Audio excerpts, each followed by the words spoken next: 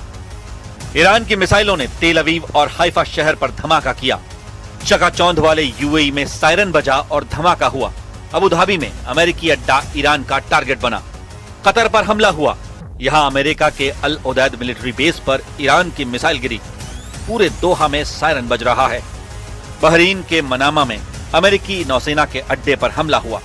यहां अमेरिका की 5वीं फ्लीट का मुख्यालय है। कुवैत में अमेरिका के अड्डों पर ईरान की मिसाइल गिरी है, यानी ईरान हर लोकेशन पर मिसाइल बरसा रहा है। सऊदी अरब में प्रिंस सुल्तान एयरबेस ईरान के टारगेट पर रहा। रियाद में भी सायरन बज रहा है। इजराइल की सबसे ज्यादा मदद जॉर्डन ने की है और उसके अर्जाक मिलिट्री बेस लगातार ईरान के टारगेट पर है।